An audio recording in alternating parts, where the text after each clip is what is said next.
अश्विन महीने की एकादशी 14 और 15 दो दिन पड़ने जा रही है अक्टूबर महीने में। ऐसे में भक्तजनों में दुविधा है कि व्रत उपवास कब करना है। इस वीडियो में गुरु जी द्वारा बताए गए एकादशी व्रत के सर्वश्रेष्ठ उपाय आपको बताना समझाना चाहूँगी, तो ध्यान से सुनिएगा जी और अंत तक बने रहिएगा। एकादशी व्रत अपने आप में सर्वश्रेष्ठ व्रतों में से एक जाना जाता है। कहा जाता है एकादशी व्रत करने से खास तौर पर यह जो एकादशी है वह पाप कुंशा एकादशी के स्वरूप में जानी जाती है।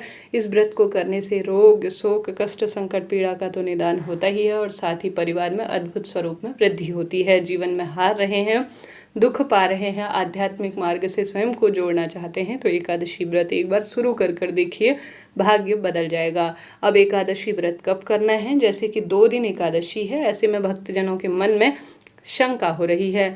मेरे जो पंचांग है उसमें लिखा गया है कि 14 अक्टूबर को व्रत करना ज़्यादा श्रेष्ठ और शुभ रहेगा, क्योंकि 13 तारीख को जो एकादशी है वह दशमी युक्त एकादशी हो रही है। कहा जाता है दशमी युक्त एकादशी जो है पाप कर्मों को बढ़ाने वाली होती है। इस कारण से 13 तारीख को व्रत करना शुभ नहीं होगा।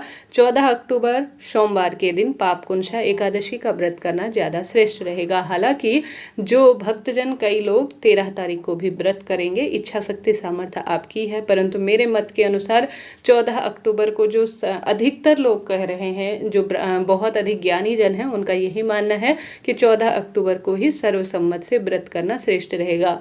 महादेव की तिथि होने के कारण यह दिन और श्रेष्ठ हो गया है। जो यह एकादशी तिथि है वह शुरू होगी 13 अक्टूबर रविवार की सुबह 9:10 से और एकादशी तिथि समापन की ओर होगी 14 अक्टूबर सोमवार सुबह 6:14 के आसपास। ऐसे में दोनों तिथियों में एकादशी है, कोई दिक्कत की बात नहीं। जो 14 तारीख की एकादशी है वह ब्रह्म मुहूर्त में होने के कारण, उदयाकालीन अर्थात सूर्य उदय के समय होने के कारण ज़्यादा श्रेष्ठ है और ऐसे में 14 तारीख को पूरे दिन एकादशी मानी जाएगी। ऐसा ना सोचे कि यह सुबह समाप्त हो जाएगी तो कैसे है, कैसे क्यों है, परंतु ऐसा विधान है कि अगर सूर्य उदित के समय एकादशी तिथि व्याप्त होती है तो वह श्रेष्ठ होती है और द्वादशी युक्त एकादशी ज़्यादा गृहस्थ जनों के लिए शुभ मानी जाती है। अब व्रत पारण का समय जान लेते हैं। जो भक्तजन 14 को व्रत करेंगे वह 15 तारीख को मंगलवार की सुबह 6:27 से 7:45 के आसपास अपने व्रत को खोल लेंगे। जो हरिवासर है वह भी देखा जाता है व्रत खोलने के लिए, तो हरिवासर का समय पहले ही समापन की ओर हो रहा है। 14 अक्टूबर को सोमवार 12:30 के आसपास हरिवासर का समय समाप्त हो जा रहा है। ऐसे में आप सभी 15 अक्टूबर को व्रत खोल लीजिएगा। जो समय बताया है कोई चिंता टेंशन की बात है ही नहीं। 13 तारीख को व्रत कर रहे हैं तो व्रत खोलने में थोड़ा समय लगेगा। आप सभी 13 अक्टूबर को व्रत करने वाले भक्तजन 14 अक्टूबर को देर में व्रत खोलेंगे 12:30 बजे बाद, क्योंकि उतने समय तक हरिवासर है। ठीक है जी, यह बात क्लियर हो गई। आप जानते हैं उपाय के रूप में, जैसे कि आप सभी जानते होंगे यह सुंदर स्वरूप में एकादशी है जो कि परम मंगल में जानी जाती है। इस दिन आप सभी को तुलसी का एक सर्वश्रेष्ठ उपाय करना है। तुलसी श्री नारायण को परम सुख देती है। तुलसी के पत्ते श्री नारायण की पूजा में कई बार काम में लिए जा सकते हैं। सबसे पहले आप सभी को कोशिश करनी है अपने घर के मंदिर में 11 तुलसी के पत्ते, भले ही भगवान को चढ़ाए गए तुलसी के पत्ते हो या आप जो है पत्ते जो झड़े हुए होते हैं वह भी ले सकते हैं। श्रीहरि विष्णु के सामने गोलबत्ती का घी का दीपक लगाएं। काले तिल का पूजा में प्रयोग करें, शुभ माना जाता है, या सफ़ेद तिल का प्रयोग करें। चावल को स्पर्श नहीं किया जाता, तुलसी को तोड़ा नहीं जाता, जल नहीं चढ़ाया जाता, इस बात का ध्यान रखें। उपाय आप दोनों दिन कर सकते हैं, 13 को भी 14 को भी, क्योंकि एकादशी तिथि व्याप्त है। तो कमेंट्स में लिख दीजिए जय श्री हरि विष्णु और जो है आप सभी श्री शिवाय नमस्तुभ्यम लिखकर अपने जीवन को सार्थक कर सकते हैं। 11 तुलसी के पत्ते आप सभी को लेने हैं। 11 में आप सभी को थोड़ा थोड़ा जो है हल्दी लगा देनी है। यह दोनों चीज़ें श्री नारायण को बहुत अधिक प्रिय हैं।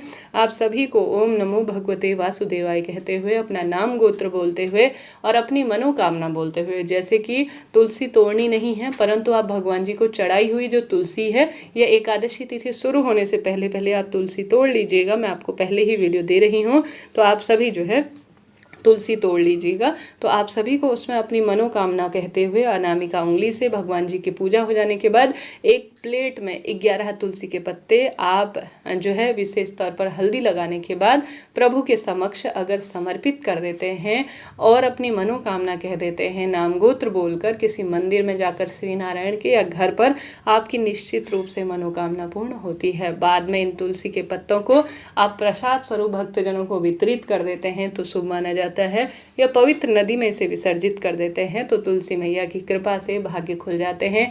कहा जाता है जो तुलसी मैया है वह श्री नारायण को बहुत अधिक प्रिय हैं। तुलसी की लकड़ी का दीपक, तुलसी की पत्तियां और हल्दी अपने आप में परम सुख प्रदान करता है, रोग शोक कष्ट संकट पीड़ा का नाश करने में सहायक है। करके देखिएगा, भाग्य खुल जाएगा, दुर्भाग्य सदा सर्वदा के लिए दूर होगा। अब जानते हैं अन्य उपाय। जैसा कि गुरुजी कहते हैं जब भी एकादशी तिथि पड़े, गंगा जल, आप जानते होंगे यह पापकुंशा एकादशी है और जो गंगा जल है वह पाप कर्म को नष्ट करने वाला होता है और जीवन में समृद्धि भरने वाला होता है और पितरों को भी परम सुख प्रदान करने वाला होता है। तो आपको जल का एक लोटा अपने मटके से भर लेना है, उसमें डाल देना है थोड़ा सा गंगा जल। गंगा जल जल के लोटे में डालें और उसे ले जाकर आप उस गंगा जल के अंदर 5 बेलपत्र भी डाल लीजिएगा। सोमवार को करते हैं तो और अधिक शुभ है, नहीं तो आप जो है रविवार को भी कर सकते हैं। गंगा जल मिश्रित जल सबसे पहले आपको नंदी बाबा पर समर्पित करना है, क्योंकि नंदीश्वर महादेव अर्थात नंदी बाबा ही भोले बाबा तक हमारी बात कहते हैं। तो सबसे पहले नंदी बाबा पर आप थोड़ा सा गंगा जल डालें, उठे हुए पैर में थोड़ा सा गंगा जल डालें, फिर बचा हुआ गंगा जल और बेलपत्र शिवलिंग पर श्री शिवाय नमस्तुभ्यम आप कहते हुए समर्पित कर देते हैं। तो जाने अनजाने में हुए पाप कर्म तो नष्ट होते ही हैं, साथ ही मन की कामना भी सिद्ध हो जाती है, रोग दोष संकट कष्ट पीड़ा से मुक्ति मिलना शुरू होती है। करके देखिएगा, जीवन में हार रहे हैं, दुख पा रहे हैं, कष्ट कर्ज में घिरे हैं तो परम सुख आपको मिलेगा। इस तरह से यह 2 उपाय मैंने तुलसी का और गंगा जल का आपको बता दिया। अब बात कर लेते हैं बेलपत्र की माला का। जैसा कि गुरुजी ने पिछली कथा में यह उपाय बता रखा है, आप जानते होंगे श्री नारायण को तुलसी की मंजरी या तुलसी के पत्तों की माला पहनाना भाग्य खोल देता है। माता को जो है लौंग की माला पहनाना भाग्य खोल देता है।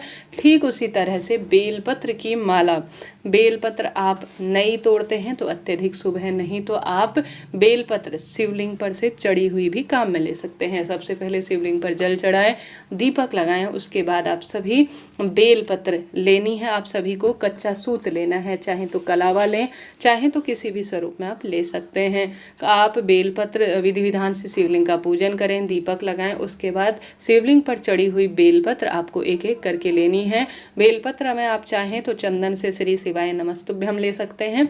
अब आपको बेलपत्र 11, 21, 51 कम ज़्यादा जितनी भी मिल पाए आप अपनी मनोकामना कहते हुए वहीं पर बैठकर बेलपत्र की सुंदर माला तैयार कर कर शिवलिंग पर चढ़ा देते हैं, शिव का श्रृंगार कर देते हैं।